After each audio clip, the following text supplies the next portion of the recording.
Le consensus, c'est la denrée que recherchent les participants au forum sur les réformes électorales organisé par le Centre d'appui politologique Afrique-Caraïbes.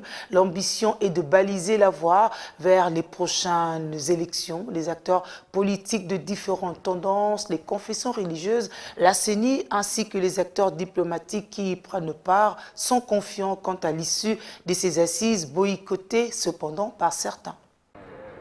Vers peut-être l'adoption du consensus électoral par les parties prenantes.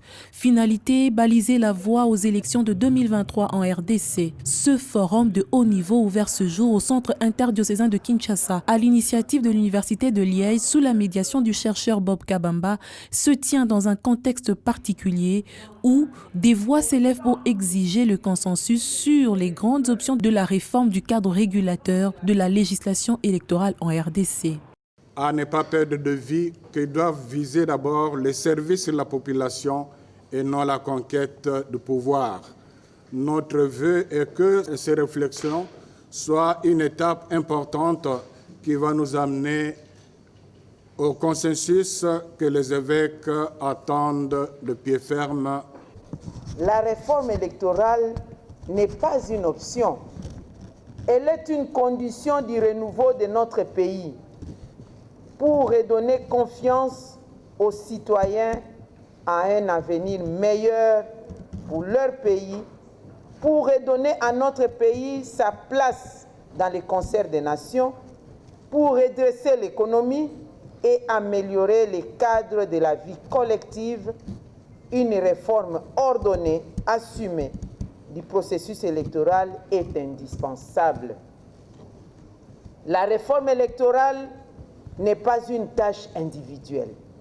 Sa réussite repose sur l'implication de tous, de toutes les institutions de la République, ainsi que l'ensemble des citoyens. Loin d'être un dialogue interinstitutionnel pour un partage de pouvoir, cette initiative se veut inclusive et participative. Ces conclusions devraient être opposables à toutes les parties prenantes au processus électoral, a martelé l'organisateur de ce cadre de réflexion. Le peuple attend plutôt un consensus sur les pistes réalisables de la réforme électorale auxquelles seront confrontés le pays et la nation, de manière à permettre une cohésion nationale, la consolidation de la paix, gage d'un développement harmonieux et durable.